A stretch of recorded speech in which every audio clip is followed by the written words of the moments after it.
Hello again, my fellow craft beer enthusiasts. It's your drinking buddy Roy here again for another tasty edition of Brew Fetish. Today I am thirsty for Founders Harvest Ale, which is a wet hop ale. 'Tis the season. This was bottled October 4th, 2012. It just hit the Chicago market days ago, basically this week, if you will. It clocks in at 6.5% alcohol and 70 IBUs. So let's crack this open and then get to the pour right away because I am anxiously waiting to try this beer. And now it's time for the pour, one of my favorite parts here.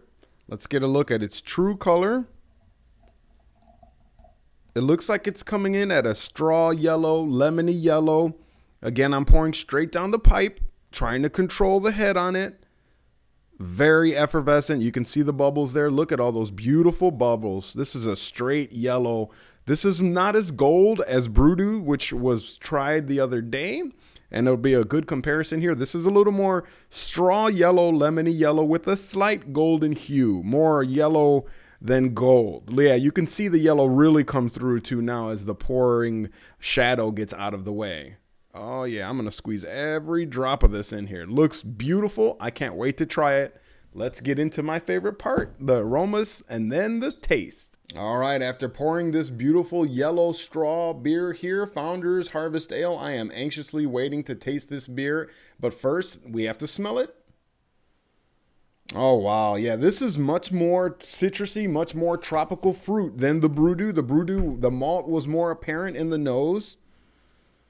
But this one right away, I get tropical fruits, more pineapple, a little bit of mango, if you will, even some subtle apricot. Yes, it's dank as well. There's a little bit of dank pungentness underneath all of the tropical fruits, which is very nice. I don't smell a lot of malts in there. And now the tasting.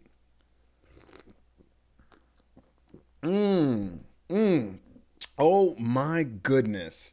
The first thing that you get is a dance between pine, mango, and apricot. That's what I get. It's like a subtle dance, like you're doing a folk dance where you're holding on to two partners at once, a square dance, if you will, and they're all dancing together. That's how it starts right away.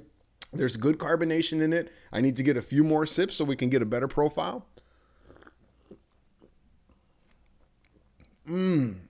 What a fantabulous beer. I think this is more grapefruit and mango with subtle apricot sweetness there. That's why the bitterness is so hop forward. Again, 70% IBUs. And then you can really feel the pine at the end of it. Kind of like chewing on that pine cone, if you will. An excellent wet hop beer. I can already tell you right now, if you're a hop head, this is more of a wet hop ale that you would prefer over the Brew from Three Floyds, which I tried. This is also highly celebrated.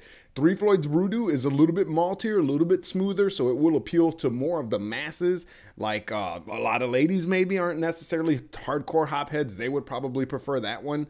But a hop head lover would really like this one. Again, the oils from the wet hops, you can feel them in the mouth as right away I'm getting the sticky lip syndrome. Excellent. And there is malt in this, which gives it a very nice balance, but it's not so much malt that it tones it down from being a wet hop IPA. Again, I think hop heads would really, really like this beer. And look at the lacing that's starting to get left on that glass. Again, part of that, I'm sure it's like the stickiness from the wet hops, the oil that's just inherent in this whole beer is letting the glass, the foam basically stick itself to the rim of the glass, which will actually heighten the aroma experience as you continue to sip as well. And the wet hops also are giving it a real excellent mouthfeel. The carbonation is just right.